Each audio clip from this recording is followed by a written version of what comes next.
Bonsoir à tous. C'est une soirée à distance qui se propose à vous, proposée par Entrevue.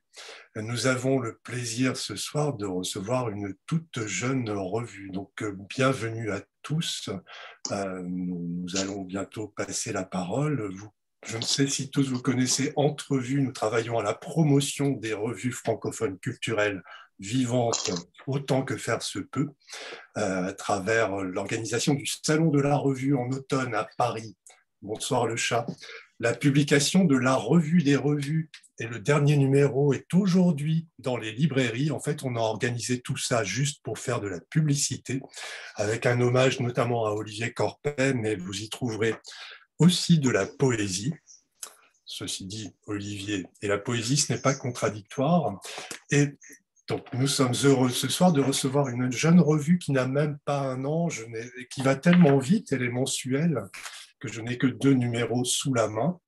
C'est la revue Cockpit, concoctée par Charlotte Roland et Christophe Fiat, et qui ce soir vous propose un aréopage, pardon, un équipage de poètes et autres fous, parlant, chantant, écrivant. Vous retrouverez notamment Jean-Michel Espitalier, bonsoir Jean-Michel, Samantha Baruero, la présence virtuelle encore plus de Fernando Arrabal et une foule d'invités, Guy Bennett et autres, mais je passe la parole à Christophe Fiat et Charlotte Roland. Bonne soirée à tous. Juste une parenthèse pour vous dire que vous retrouverez cette soirée sur notre chaîne YouTube. À vous la parole. Christophe, Charlotte, vous pouvez rebrancher vos micros. Alors, là, vous m'entendez? Oui. Roger, on t'entend Christophe, à toi. We have a problem. Oui, donc on a un problème. We have a problem. C'est que depuis un an, voilà, on a un gros problème, nous les artistes, les écrivains. Et c'est pour ça qu'avec Charlotte Roland, on a décidé au mois de mai dernier, donc en plein premier confinement, enfin ce qu'on appelle aujourd'hui le confinement total, voilà, on a décidé de créer la revue Cockpit. Je ne me vois plus en plein écran, là, c'est normal? Oui, d'accord. Donc la revue Cockpit, dont voici le dernier numéro, le numéro de mars, voilà, qui est accompagné par la Fondation Pernod Ricard.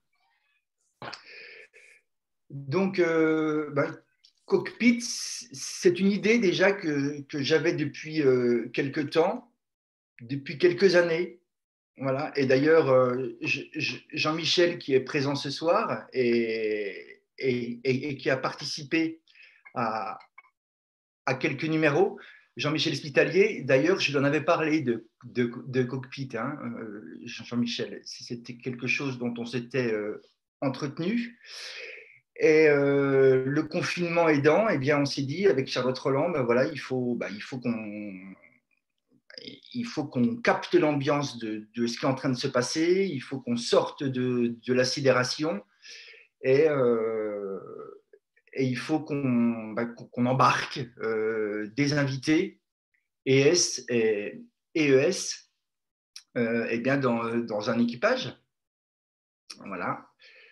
Dans un cockpit. Alors, le cockpit, ça désigne à la fois la cabine de l'aéronef, enfin, c'est à la fois la cabine de l'avion, c'est là où sont le pilote et le copilote, mais cockpit aussi, sous l'appellation Cockpit Voice Recorder, ça désigne aussi la boîte noire. En fait, une des 2 boîtes noires qui sont dans les avions, à savoir le Cockpit Voice Recorder, c'est la boîte noire qui enregistre toutes les données audio, c'est-à-dire les discussions entre les pilotes et le copilote.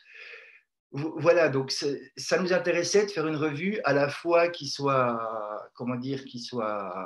affirmative d'un mouvement c'est-à-dire d'être à la pointe comme ça d'un aéronef, d'un avion, hein, d'être vraiment à l'avant, et en même temps quelque chose qui évoque un possible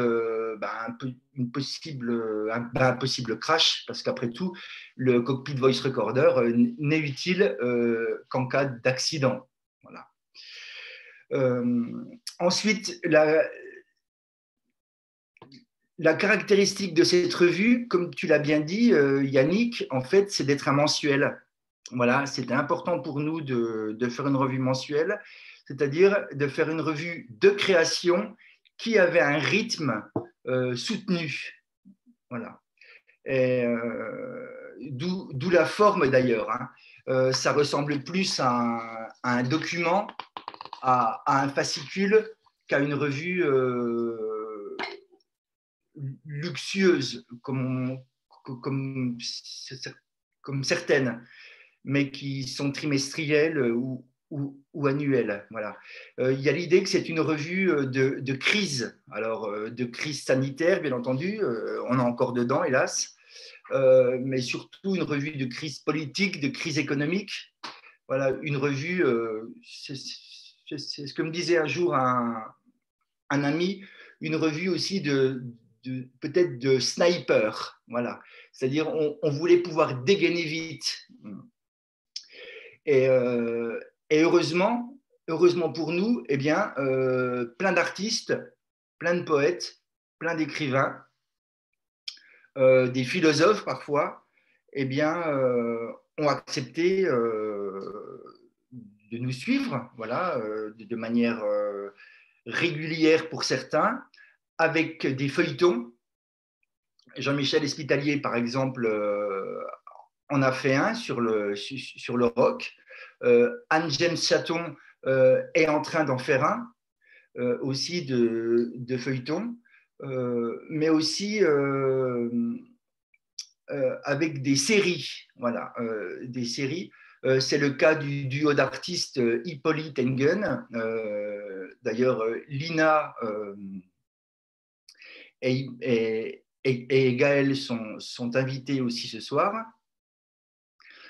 Et depuis peu, le fait que ce soit une revue mensuelle et le fait que les feuilletons et les séries, finalement, s'accommodent très bien de ce rythme, eh bien, depuis peu aussi, il y a des chroniques de livres.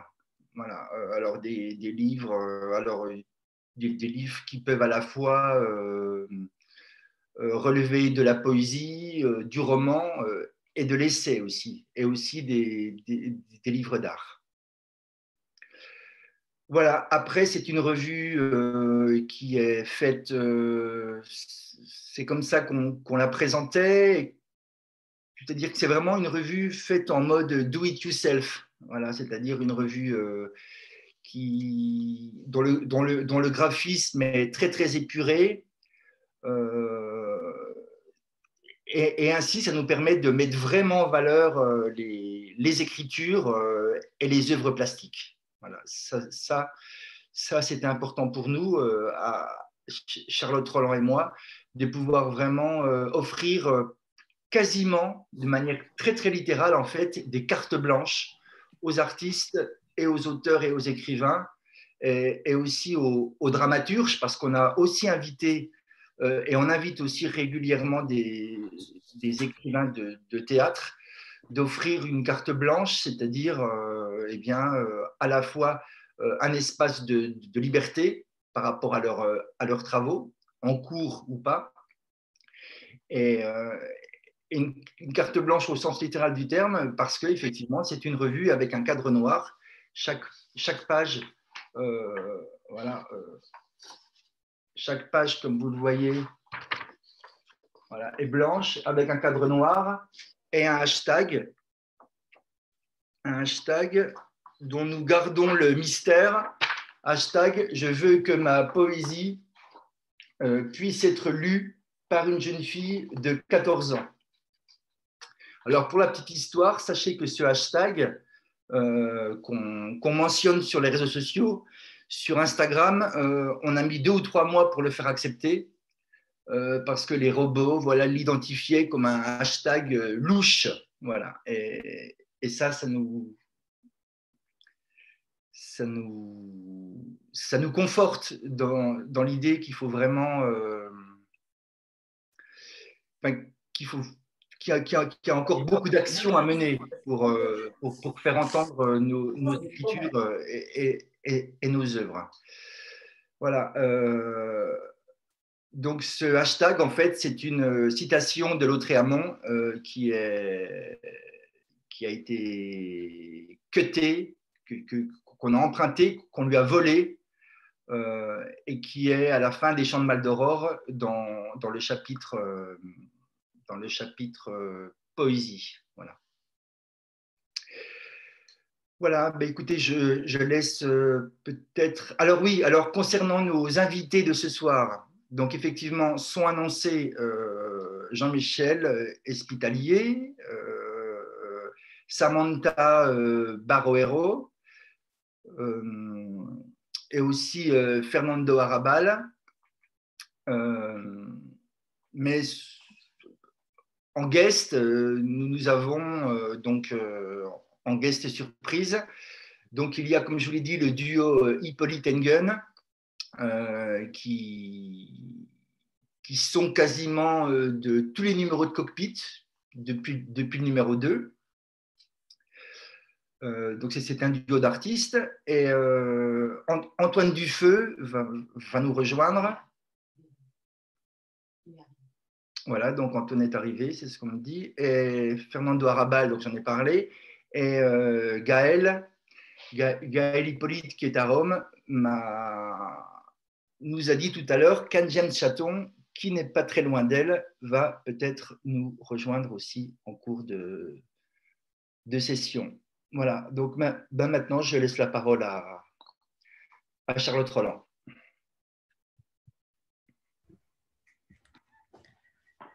Bonsoir à tous.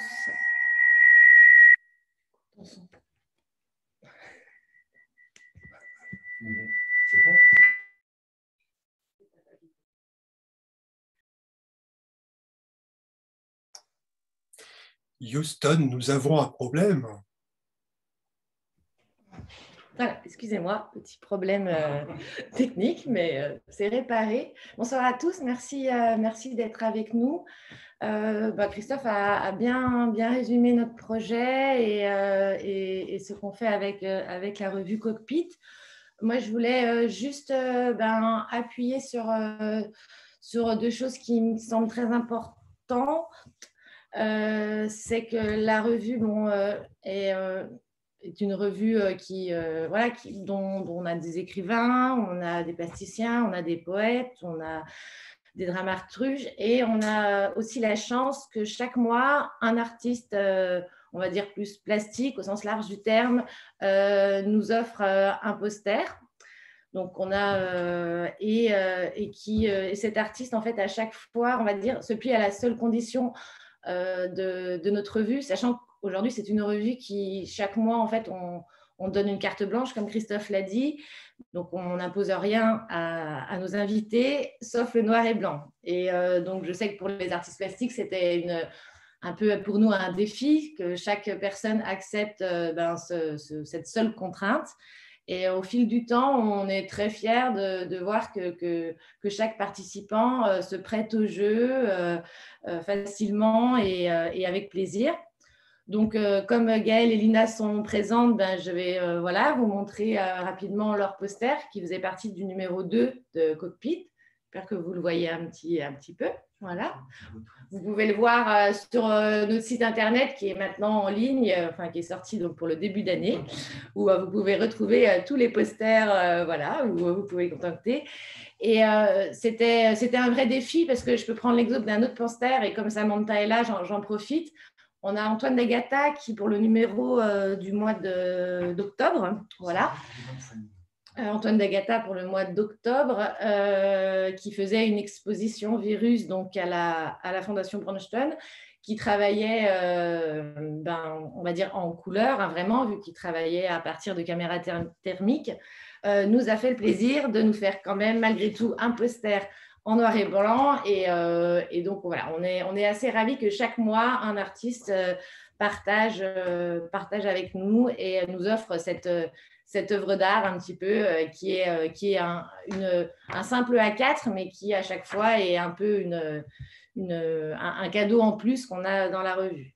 Le deuxième point que je voulais parler, c'était remercier nos partenaires qui, quasiment à chaque mois, dès le début du numéro 2, parce que le premier a été, comme dit pendant le confinement, est sorti en version numérique. On l'a imprimé après, mais effectivement, c'était pendant le confinement.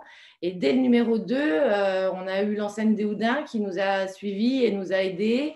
Et petit à petit, on a eu de nombreux partenaires et chaque mois qui nous ont soutenus. Donc, le dernier numéro, on a la Fondation Père Ricard, on a eu le Carreau du Temple. Et donc, pardon ?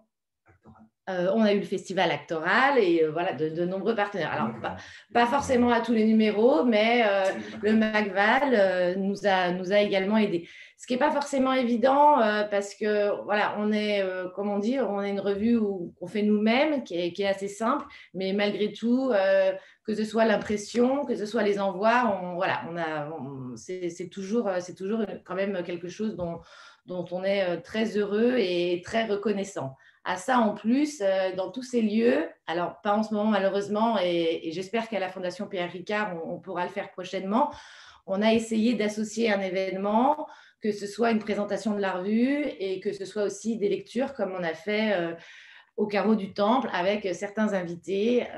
Et donc, à chaque fois, ça permet de fédérer des gens et de présenter aussi au public le projet de la revue, les auteurs invités, les artistes invités.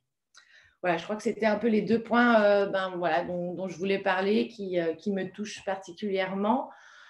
Après, je ne sais pas avec qui on continue. Je vais laisser la parole et on va continuer. Oui, vous m'entendez? Est-ce que vous m'entendez? Vous m'entendez? Oui. Oui, bon. Oui, je voulais remercier aussi tous nos abonnés parce qu'effectivement, on a des partenaires, par le biais de structures, mais on a aussi des abonnés et c'est très important, les abonnements pour une revue comme la nôtre, quoi, voilà. Parce que voilà, je ne vous apprends rien. Enfin, si, peut-être, mais en tout cas, j'apprends rien à Entrevue. Enfin, voilà, on est quand même dans une niche éditoriale, voilà, et dans laquelle on se sent très, très, très bien. Hein. Mais les abonnés, voilà, c'est du soutien, c'est de la fidélité aussi. Et bien entendu, une chose essentielle, c'est que c'est aussi nos premiers lecteurs.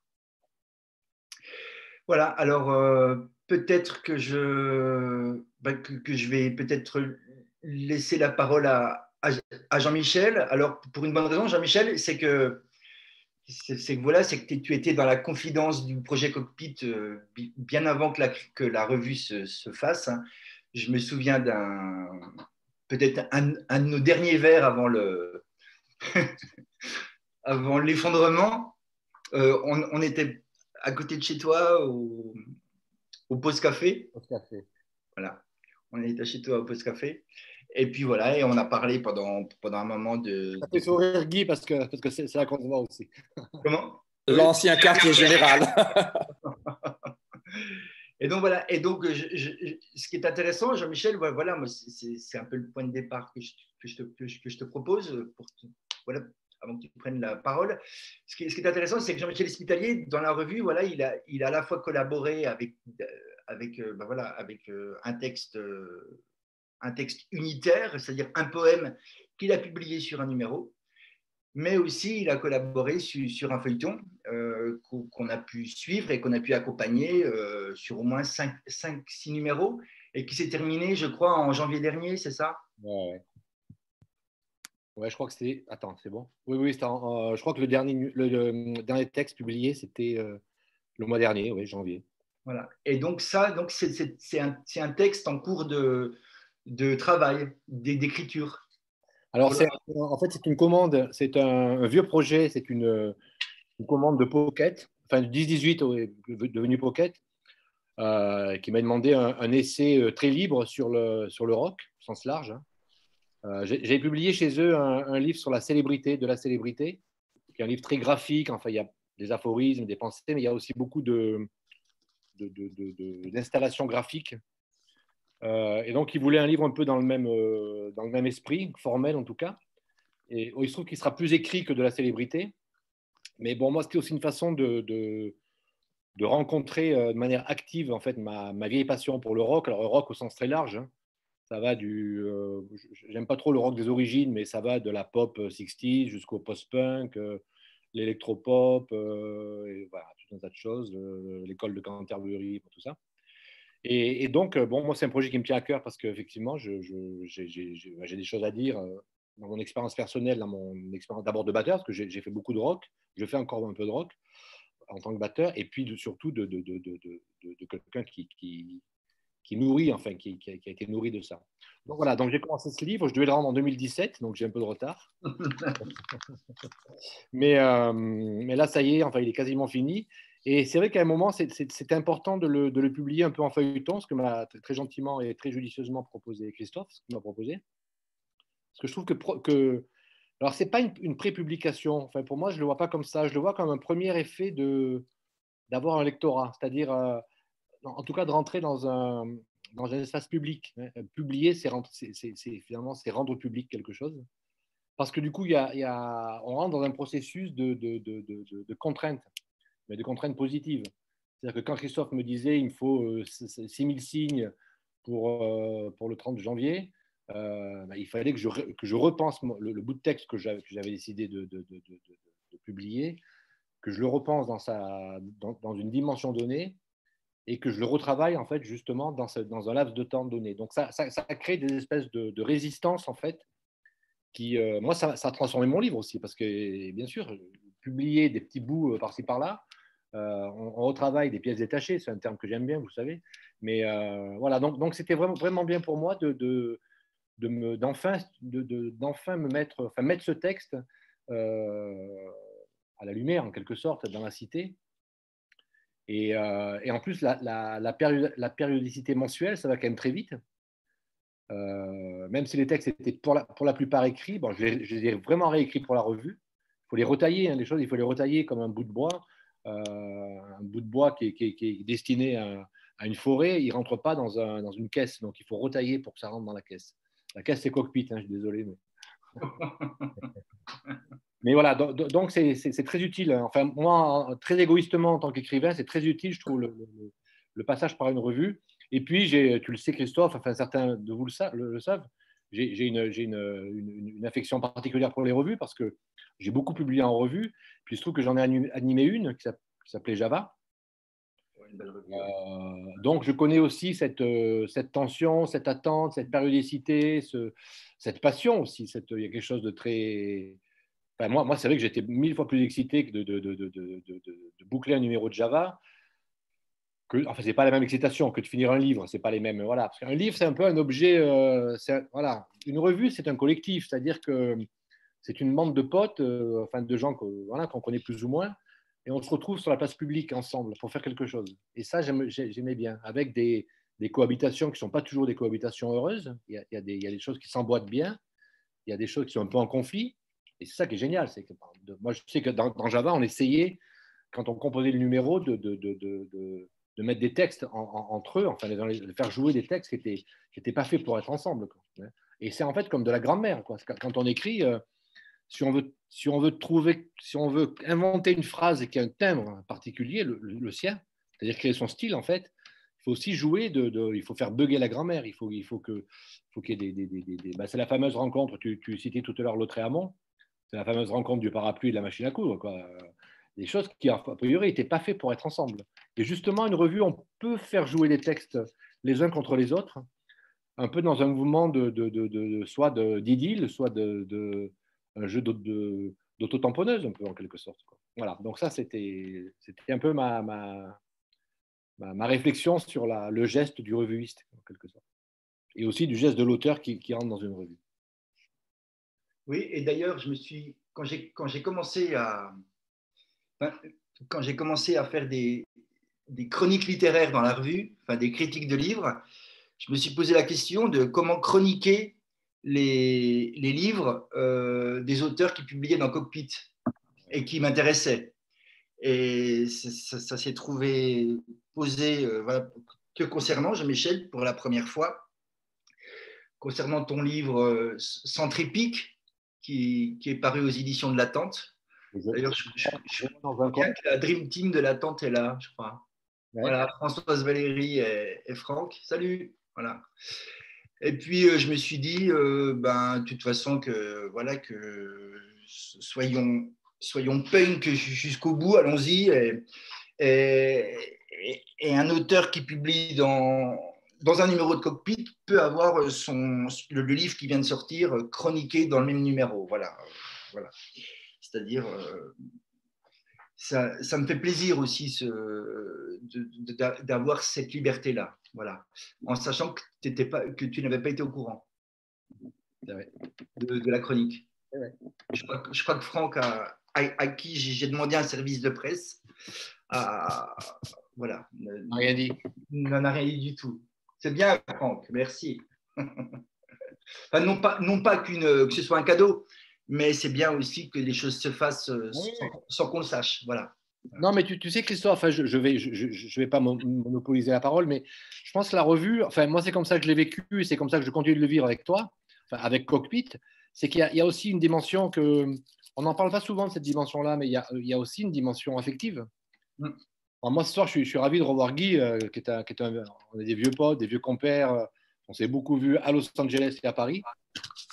Et c'est génial. Et pour moi, c'est. Enfin, je sais pas, mais il me semble que chaque fois que je publie dans Cockpit, je pense à toi, Christophe. Enfin, je pense que tu es le premier lecteur et je me dis, ben voilà, c'est aussi. C'est pas un cadeau, hein, parce que j'ai pas cette prétention, mais non, mais il y a un échange de. Voilà, je te donne quelque chose. C'est presque du potelage, quoi. Il y a quelque chose d'un geste d'affection aussi. Voilà. Eh bien voilà, merci Jean-Michel. Et d'ailleurs, ça me fait une bonne transition, la question de l'amitié. Voilà. Donc j'aimerais bien que peut-être que Lina et Gaël interviennent. Voilà, Lina et Gaël du duo Hippolyte Engen. Je ne les connaissais pas avant de les inviter dans Cockpit. Et d'ailleurs, depuis, on ne se connaît pas plus, finalement. On s'est croisés un peu à un café.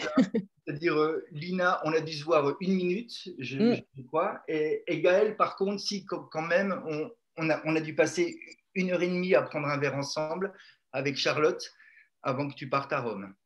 Oui, ce qui s'est passé, c'est que je te connaissais avant que tu me connaisses. Non, et tu ne m'avais pas vu, oui. Je connaissais ton travail depuis très longtemps, ouais. Merci, mais ce que je veux dire par là, moi je connaissais le vôtre aussi, mais je veux dire, on n'était pas amis. Contrairement à ma relation avec Jean-Michel, ou avec Guy, ou avec Antoine. Voilà. Et Samantha aussi, qui est une amitié beaucoup plus récente. Non, mais si je précise ça, c'est pour dire qu'effectivement, une revue, c'est une bande de potes, ça gravite, mais c'est aussi quelque chose qui a vocation à s'ouvrir aussi vers une équipe plus large. En fait, voilà, c'est aussi des rencontres qui se font, voilà, et qui durent, en tout cas au niveau du travail, puisque, comme l'a rappelé Charlotte, vous avez fait le poster du 2e numéro, et on vous en remercie, parce que vous nous avez fait confiance, parce que ce n'est pas gagné, une revue qui n'a fait que 2 numéros. Voilà. Et après, voilà, ça a pris une forme comme ça, spontanée. Voilà, vous êtes revenus régulièrement dans chaque numéro avec une œuvre, voilà, quasiment. Ouais, voilà. Pour nous, enfin, déjà, on est assez. On travaille depuis 13 ans ensemble avec Lina. Et ce qui nous a réunis un peu au début de notre collaboration, c'est c'est des revues, c'est un amour pour ce qui gravite un peu dans les marges. Et ce qui nous a tout de suite plu dans ce qu'on a vu de Cockpit, c'est que ça rappelait autant des choses importantes pour nous, je sais pas, des revues d'art qui ont traîné aux États-Unis. Je pense à Bernadette Meyer et Vito Acconci pour les facsimilés et les traductions à l'arrache de Zero to Nine. Et puis aussi, un truc super important pour nous, c'est qu'il y avait une espèce de transversalité qui allait, où il y avait un rapport direct dans Cockpit avec les gens que vous invitiez avec Charlotte. Enfin, je pense à Anne-James Chaton ou à Pierre Alféry, mais aussi à Régnier Le Ricollet, voilà, plein de monde, où on sentait qu'il y avait un rapport direct aussi à ce qui se passe dans les marges de la musique. C'est-à-dire une poésie qui va vers le son et puis une écriture qui est discursive et qui rappelle fortement les échanges de dessinés qu'on a avec Lina. Et voilà, et pour toutes ces raisons, on avait plutôt envie que ce soit une répétition et une espèce de famille, de généalogie qui s'installe de numéro en numéro plutôt qu'un poster une seule fois, quoi. Lina, tu veux ajouter quelque chose? Ouais, moi ce que j'aime bien dans cette fidélité avec Cockpit, c'est que j'ai l'impression qu'on vous a donné les clés de notre stock d'images et que vous êtes allé chercher aussi des petits trucs qu'on n'avait jamais montrés. Je pense notamment sur la dernière série qui sont des collages qui sont assez chouettes parce ils proviennent de sources de bandes dessinées pour adultes assez inavouables, qui sont écrites souvent par le comptable de la boîte. Donc là, c'était des éditions Elvie France, par exemple. Et donc, ça fait des espèces de collages qui sont des assemblages de dessins destinés au rebut et en même temps qui ont toute l'élégance des Manara qui ne veulent pas signer parce qu'ils ont quand même contribué à ces choses-là. Enfin, voilà, je trouvais ça rigolo que vous soyez allé chercher dans nos tiroirs ce qui était assez inavouable. Voilà. Il y a une série que nous, on a particulièrement aimé. Et donc, du coup, c'est vrai qu'on s'est bien approprié cette partie-là de tout ce que vous nous avez envoyé. Et puis, vraiment, je rajoute à chaque fois, voilà, vous nous faites confiance sur le passage au noir et blanc. Et voilà, à chaque fois, c'est un vrai échange. Et à chaque fois, c'est une vraie confiance que vous nous donnez. Donc, c'est vraiment, pour ça, vraiment extraordinaire, quoi. Oui. Et en plus, on a un code ensemble. Ça veut dire que chaque œuvre qu'on publie chaque mois, on a un code concernant l'intitulé, c'est ça? On s'est mis d'accord sur un code. Et on fait une sorte de calendrier, et chaque dessin dans sa bascule. Voilà. Vous êtes les commissaires d'une série qui prend le nom du mois où il est publié. Donc, comme ça, c'est une unité de mesure aussi du temps qu'on passe ensemble.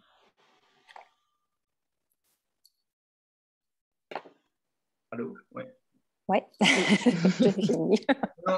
Voilà, en tout cas, on est ravis de continuer à travailler avec vous. C'est bien.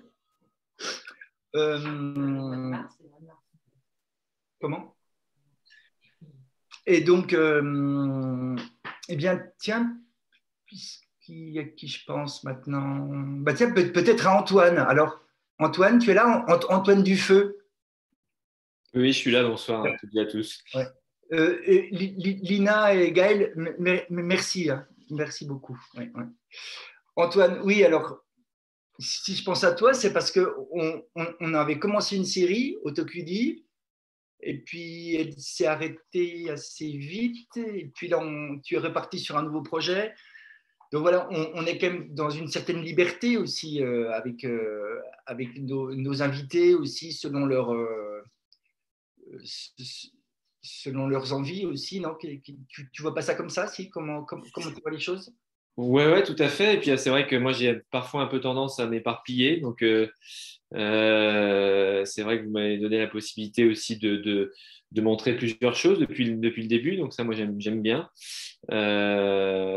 Parce qu'effectivement, même avant Autocudi, il y a eu deux extraits de nous abstraire, un texte auquel je tiens assez. Donc voilà, c'était et puis qui m'a obligé aussi comme disait Jean-Michel tout à l'heure, je l'ai présenté sous une manière différente que de la version du livre, en fait.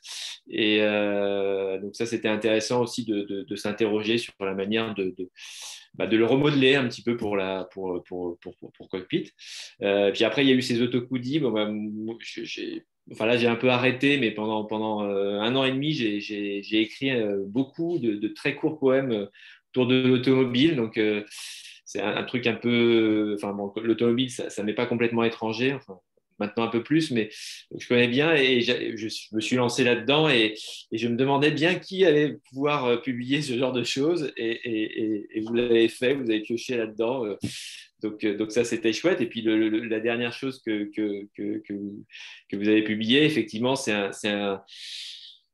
un début d'une traduction de Stein. Moi, ça faisait je crois que ça devait faire 15 ans que je voulais me lancer dans la traduction de Stein. J'avais essayé, j'avais arrêté.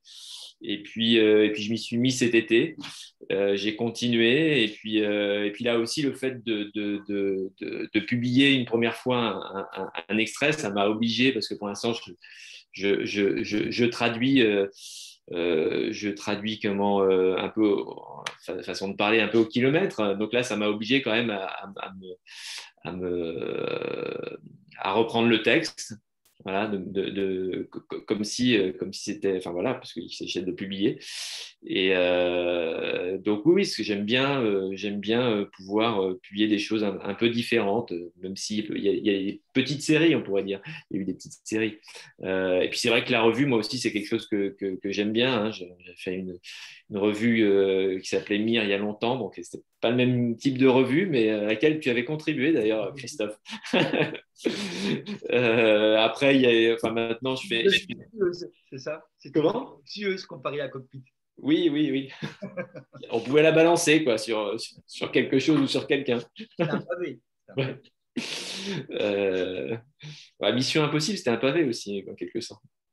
Oui, mais il a fait qu'un numéro. Ouais. Donc c'est pas une revue. Oui. Allez, je balance. C'est comme une revue de littérature générale. Ils ont fait un numéro, c'est pas une revue. Mire non plus de numéro. Enfin bref, moi après ouais. Désolé.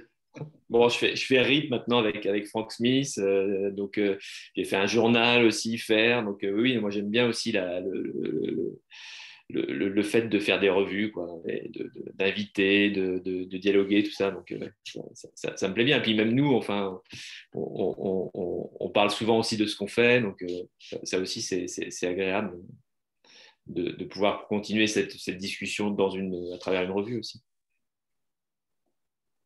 Oui, d'ailleurs,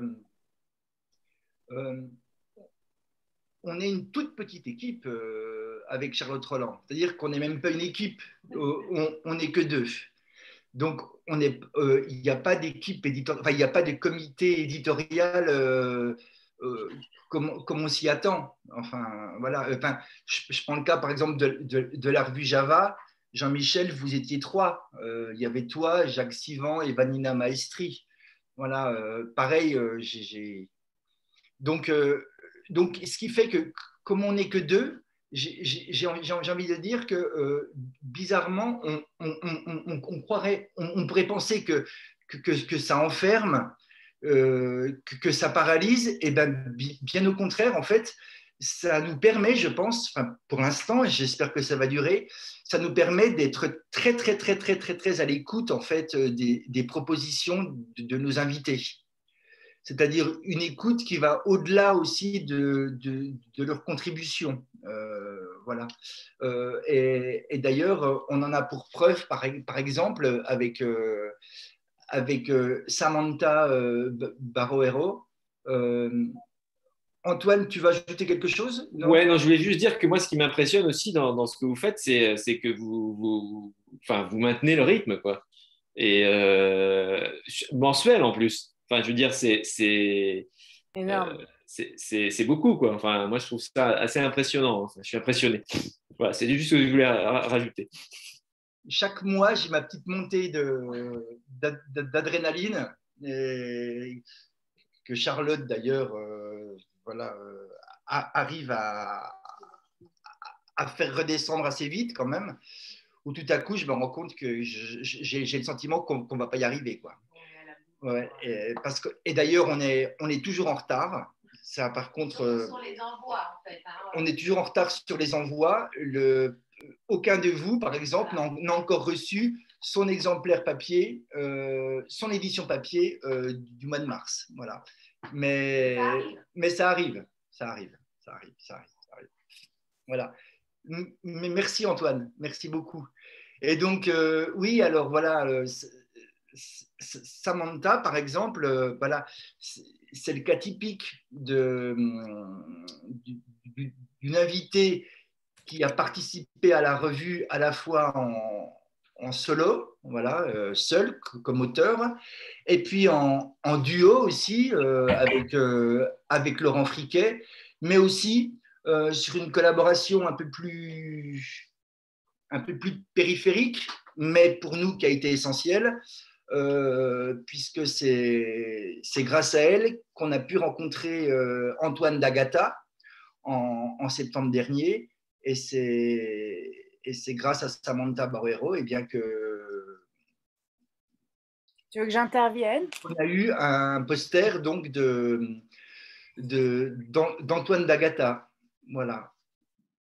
Tu veux que j'intervienne, Christophe? Oui, tout à fait. C'est à toi. Merci Antoine. Ouais. Bonsoir, oui. Effectivement, moi je suis commissaire d'exposition. C'est un vilain mot qui veut dire en fait pas grand-chose, c'est assistant pour moi. Donc on assiste, on met ensemble des choses. Donc pour la revue, enfin, quand Christophe m'a proposé de participer, j'ai aucunement la prétention d'être auteur, encore que oui, j'écris, puisqu'il faut bien accompagner et présenter les projets d'exposition.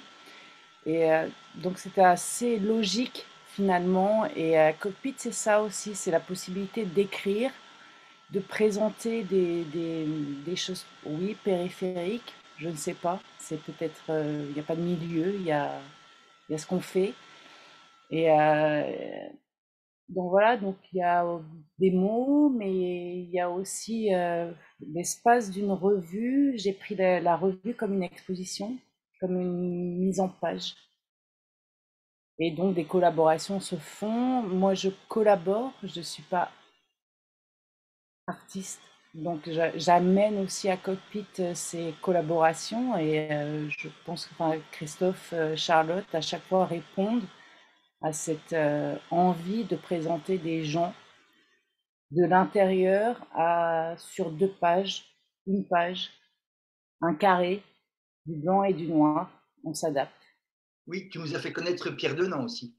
Aussi, voilà, là on est en train de travailler avec potentiellement Cathy Olive.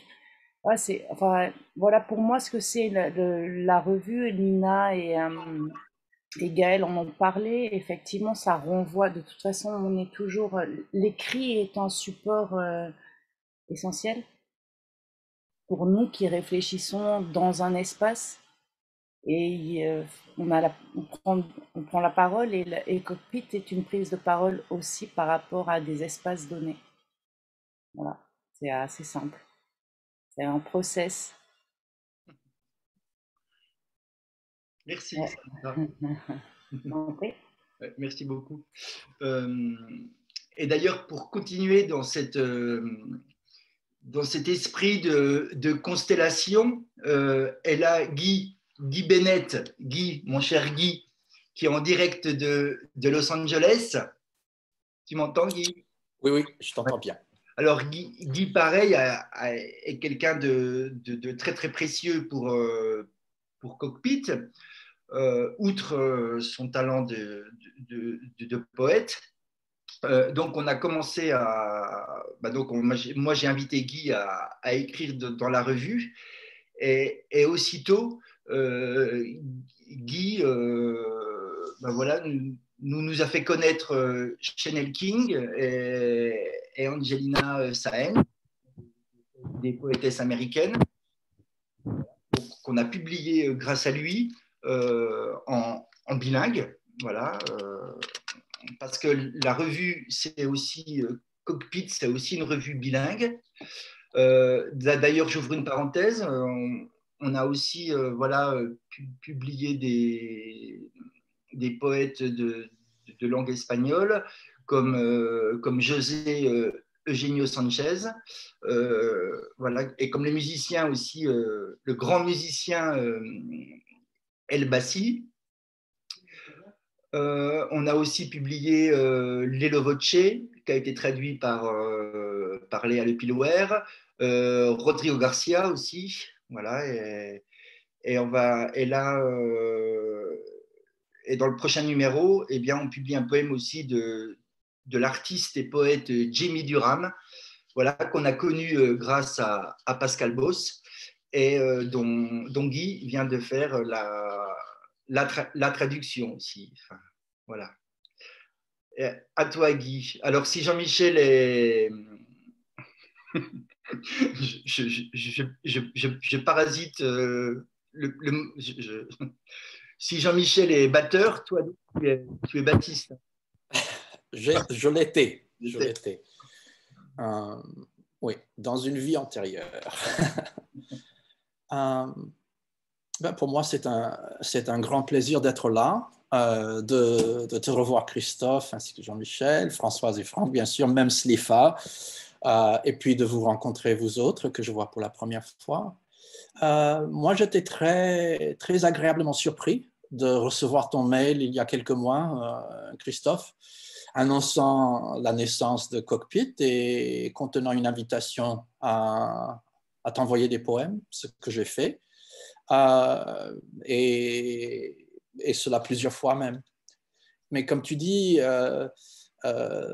j'avais proposé aussi quelques traductions parce qu'il y a des amis poètes qui avaient quelque chose qui te ressemblait dans ce qu'elles écrivaient, et surtout Angelina. Et je voulais pouvoir partager un peu son travail avec toi, avec la revue et puis avec les lecteurs éventuels de Cockpit. Et je suis très ravi que tu aies fini par publier plusieurs textes d'elle, ce qui était très sympathique. À la différence de toi et de Jean-Michel, moi, je n'ai jamais dirigé de revue. Je travaille dans l'édition, mais ça a toujours été sur des bouquins. Mais la revue reste pour moi un espace un peu magique, justement pour les raisons dont vous avez parlé, vous deux. Ce côté travail d'équipe qui est très sympathique, et aussi, pour moi aussi, l'aspect affectif est très, très important dans ce que je fais. Chanel et Angelina sont aussi des amis, d'anciennes élèves, et donc cela m'a fait très plaisir de pouvoir partager ce qu'elles font avec toi, Christophe, et puis voilà, tes lecteurs, etc. C'est aussi une plateforme, enfin je le vois comme ça, ou tremplin pour envoyer des poèmes en direct chez les lecteurs. Et je suis très reconnaissant pour l'occasion de pouvoir t'envoyer des choses. Et puis aussi que tu penses à moi quand il y a un texte comme celui que tu viens d'évoquer, de Jimmy, qui a besoin d'être traduit, parce que je veux aussi contribuer et être actif dans ce qui peut être la promotion des écrivains, mais aussi de la revue. Donc voilà mes pensées un peu dispersées et confuses sans doute. Mais voilà. Merci. Merci, Guy. Merci. J'ai oublié personne. Oui, Gaël, Anjem, c'est vers toi, non? Il veut intervenir? Alors, Anjem, on n'habite pas ensemble non plus. Mais il m'a pas répondu. Il a un tout petit garçon, donc peut-être que c'est pas le moment. Je l'ai prévenu un peu tard, ouais. Mais bon, si dans le quart d'heure qui reste, il a le message, je vous fais signe. Alors, ce que je vous propose, en fait, c'est de voir la courte vidéo. Bon, elle dure quand même 4 minutes, que j'ai faite la semaine dernière. chez Fernando Arrabal, voilà, pour cette session, exprès pour cette session. Voilà, donc il nous parle d'un tableau qu'il vient de faire. Donc Fernando Arrabal donc, a publié dans la revue. Hein. Il est donc dramaturge, écrivain, poète, cinéaste, mais il est aussi artiste. Et depuis quelque temps, il s'est remis à la peinture. Et donc là, il nous présente un tableau qu'il a en hommage à Spinoza, voilà, le philosophe Spinoza, l'auteur de l'éthique. Donc voilà, il ne pouvait pas être avec nous ce soir parce qu'il est très très âgé maintenant, et surtout voilà, il pensait qu'il n'allait pas pouvoir, bien qu'il soit très très présent sur Instagram et sur Twitter. D'ailleurs, je vous invite à consulter son compte, @arrabalfernando. Il ne se sentait pas capable d'utiliser Zoom, voilà, d'un point de vue technique. Voilà, donc voici ce petit film.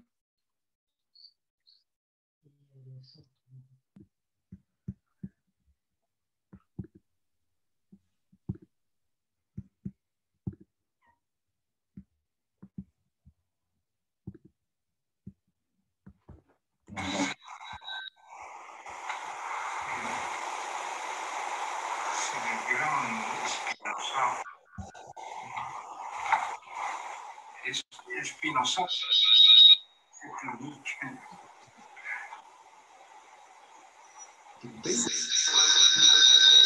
Ah oui, de tout loin, avec Toro.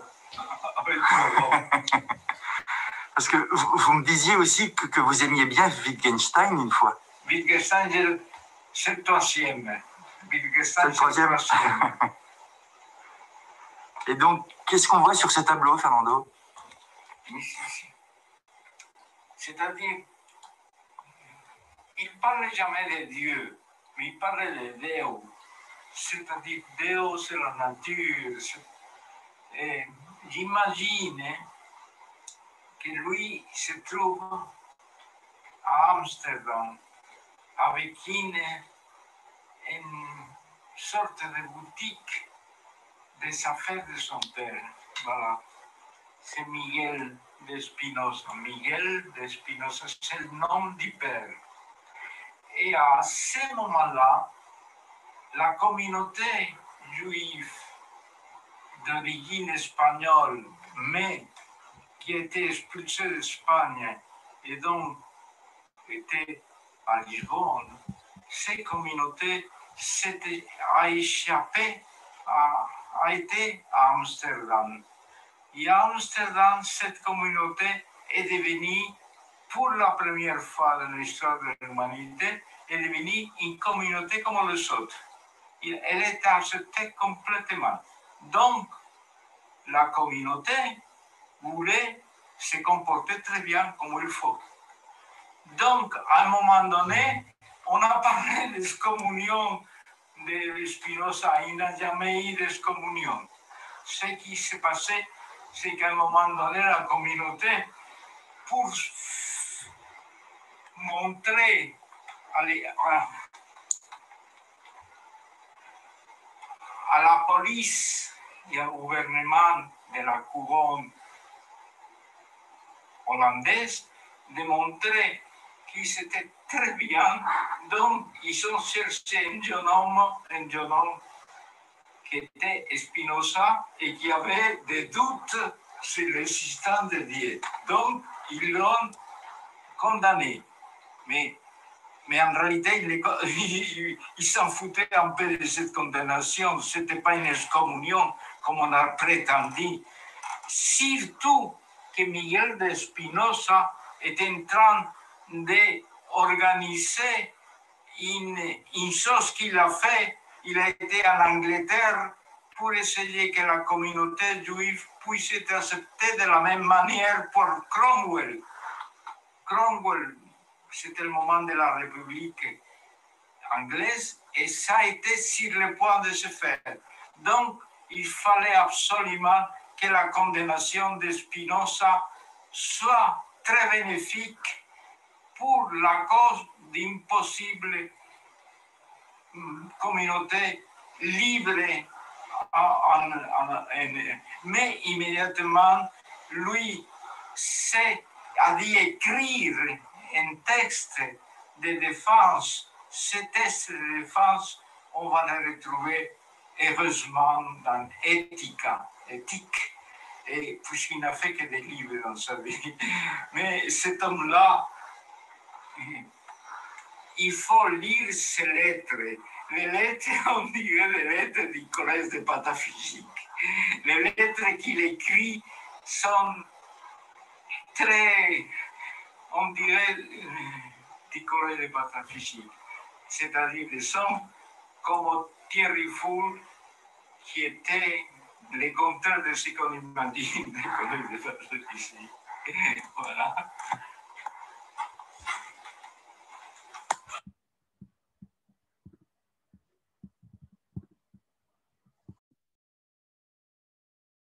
Voilà.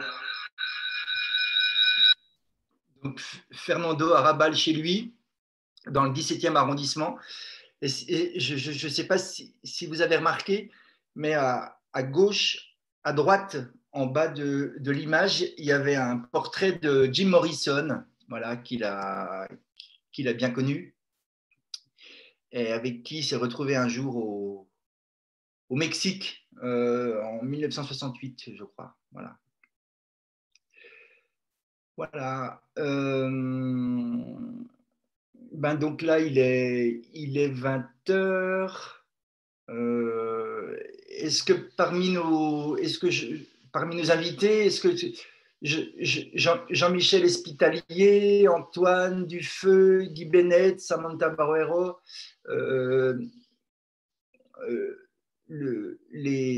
c'est comme ça qu'on vous appelle, hein, Gaël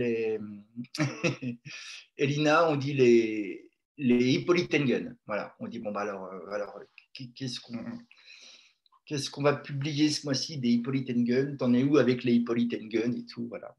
Donc les Hippolytengen, j'ai oublié personne parmi nos invités? Non, voilà. Est-ce que vous voulez ajouter quelque chose, chers amis IS et IES?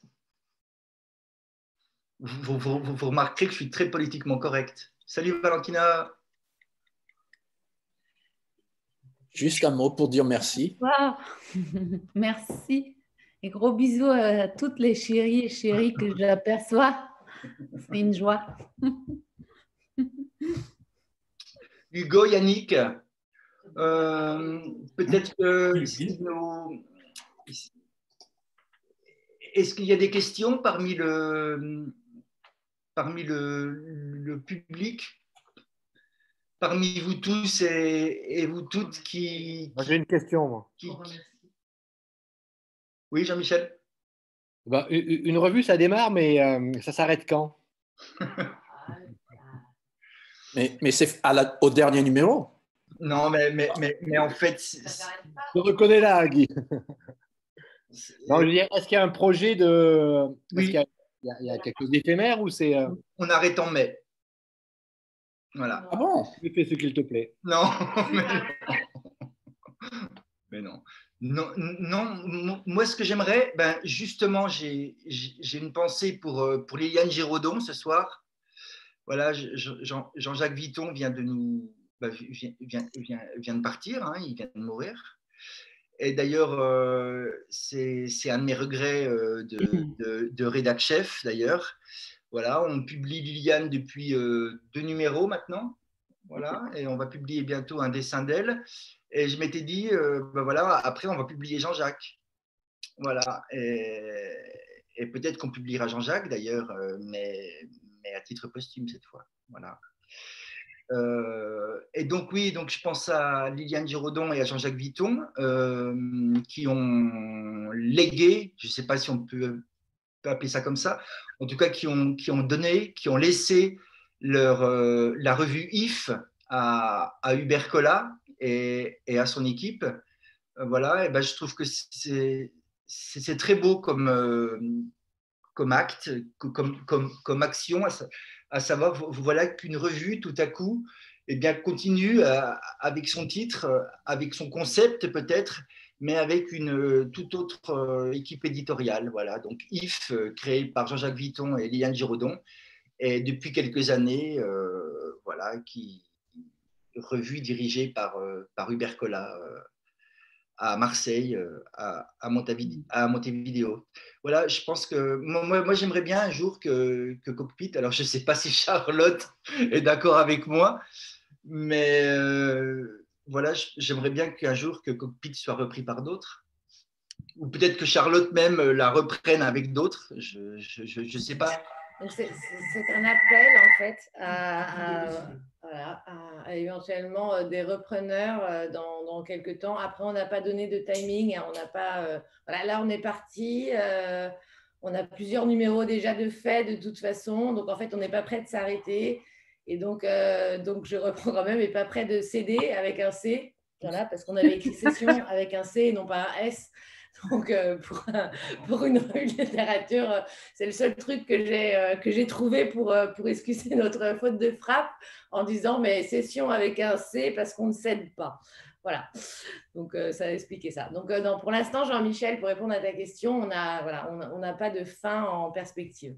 Voilà. On avance un peu à vue. On essaye d'avoir quelques numéros d'avance pour ne pas être trop charrette à chaque fois. Même si on est toujours un peu à la bourre sur un sujet, mais voilà. L'idée, c'est que je pense que tant que ça, voilà, c'est de prendre du plaisir et malgré un peu de stress, un peu du travail aussi, je crois que voilà, tant qu'on prend du plaisir et puis chaque mois, voilà, j'avais pas parlé des abonnés, mais du coup, je reviens aux abonnés parce que c'est un peu aussi le cœur de la revue. Chaque mois, voilà, on gagne 2 abonnés.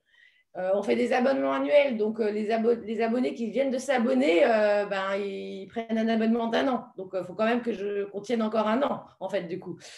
Donc, du coup, voilà, voilà, tant qu'on prend du plaisir et tant que les auteurs et les artistes nous accompagnent et veulent contribuer à la revue, on continue, tout simplement.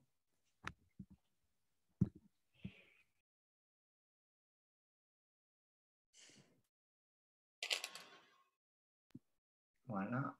Vous m'entendez? Oui. Alors, donc, est-ce qu'il y a des questions parmi les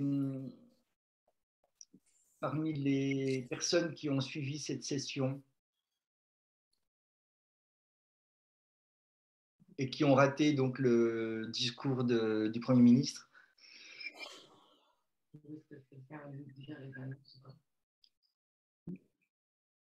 Non, il n'y a pas de questions. Alors, je suis sûr que tu as une question à nous poser.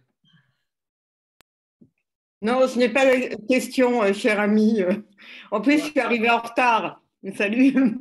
On a noté. Ouais, mais j'écoutais pas le Premier ministre. Donc, alors, on ne sait pas si on est reconfiné ou pas, alors. 4 semaines.